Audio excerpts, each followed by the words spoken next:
we opened up the conversation with talking about the breaking.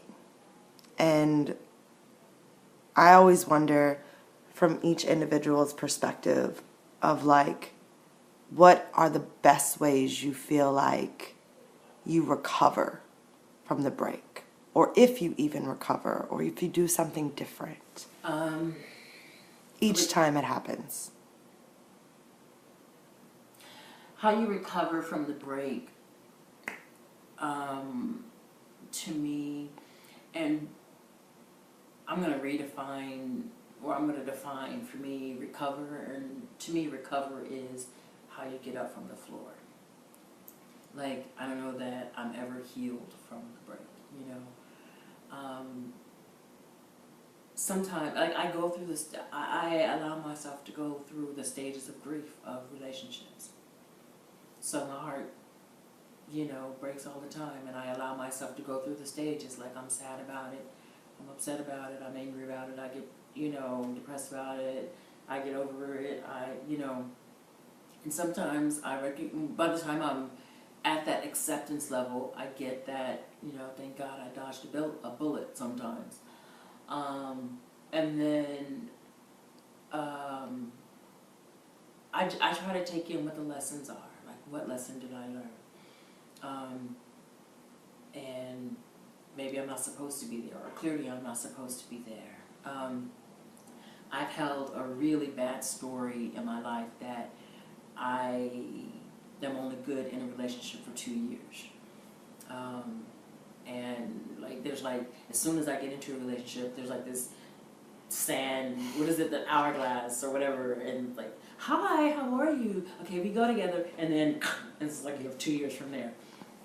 And so, because a part of like it is because I've held that story, it manifested. Even though, even if I just held the story in the back of my mind, you know, like, you know, and I'm all in it when I'm in the relationship. I'm all in it. I'm all like, this is everything I have. You know, this is what I do. This is what can I do for you. You know. So that's the piece of glass that stuck in your thigh when you broke, and you walked with it. What do you mean? Say it again. When we break, you know, we talk about like shattered, all like Right. it's the piece of glass that's stuck in your foot, Yeah. and you're like, oh, I didn't even know that was still stuck in my foot, Right. until it got affected, and you're like, oh, I got to take that out. Right. And sometimes, I don't even recognize that there's a glass in my foot. I just change my gait around the glass. Mm-hmm. Like, this is just how I walk. What? Mm-hmm. Nice. If your heart was an item in a toolbox, what would it be? A hammer. Tell me why. A hammer is my favorite tool, period. And people who know me, I don't know why, have a joke about I move often. And for some reason, I've had the same hammer for like 20 years. And I just always have a hammer. And I use my heart in beautiful and cowardly and mean and powerful and ugly ways. I use my heart to punish. I use my heart to protect myself, to smash, I use, you know, because my 9-year-old lives in my heart. You know, and we're all 8th grade girls and boys, you know, and my 9-year-old is like, she doesn't know better, but she just wants to protect me. And my 9-year-old is, when it sees me going into an area where I could be hurt, is like, no, fuck that, no, don't, you'll kill yourself, no, you know, protect yourself.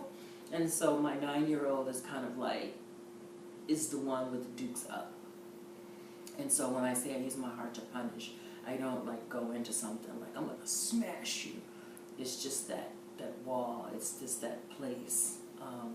And it's that young girl that, you know, who shouldn't have been touched, or who shouldn't, you know, it's that thing. If love was something you wear, what would it be? A head wrap. You answered that very quickly. Because